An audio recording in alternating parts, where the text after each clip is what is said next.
My name's Aziza. I run General Assembly in Singapore. We're a tech education company and we try to bridge the gap between traditional education and what modern employers want.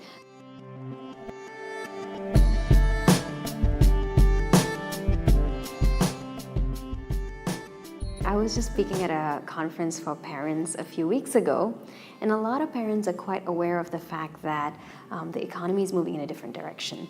The kind of skill sets that your kids need are quite different. Like when I was growing up, all the parents would be telling you to go into banking and finance because that's what was booming in Singapore, right? We were the financial hub of Asia. They tell you to go become a lawyer or a doctor or one of these things. But now I think with the number of tech companies that are out there and the number of tech companies that are becoming very popular, we're all like fans of the kind of products that we use, the kind of technology that we use. A lot of them are thinking about what should my kids be doing. In fact, there were people at this conference, parents who are asking, my child is interested in gaming, is there a career in gaming? And to me, I think that's quite progressive, especially when you consider that these are very traditional Singaporean parents who would be like, no, you can't play too much games, go do your work or go do your 10-year series. When I've talked to some of our graduates who go on to become programmers and UX designers, they find a lot of joy in creating something. You've got the tools and the resources to be creating products, to be creating technology, the kind of services that people are going to be using. And the thing is, it's always nice when you're creating something and then you see people use it and derive joy from it. So yeah, we're basically providing the kind of tools that you need to create experiences and bring about joy. I love my job because I'm super passionate about education. And the thing I love about it is that it's a people business.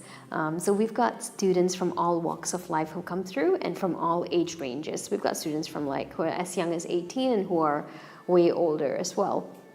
They usually, people come here because they've got dreams, right? They want to go work in a career that they dream about, that they feel that they're not there yet. So they come to us for giving them the kind of skill sets.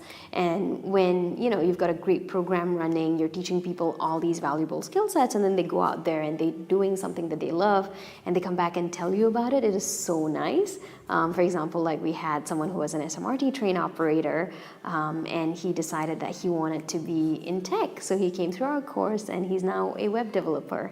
So I love stories like that. And we've had someone who was a stay-at-home mom for about 4 years.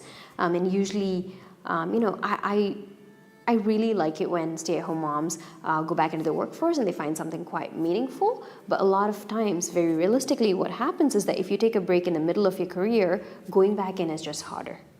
You're basically going back into a much junior role, or the company has moved on, you haven't been working for 4 or 5 years, it gets a bit harder. So what she did was that she came through one of our UX design immersive programs, and now she's a UX designer at a very large media company in Singapore. So I love her story as well. So yeah, my favorite part of my job is about all the people transformations we see.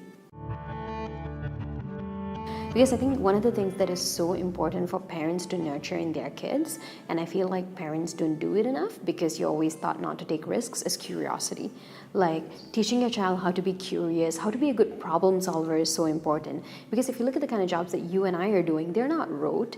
When you're a programmer or a designer, you're not doing the same things over and over again. You're basically solving problems day in, day out.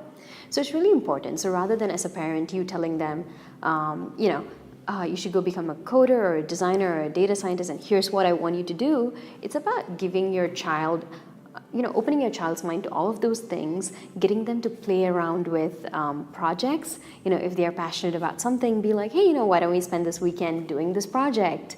And that would be a really fun way, because when I look at a lot of my friends who are programmers, they were like, oh, I started tinkering with a computer when I was 12 years old. I was taking apart computers when I was 14 years old and building them back up.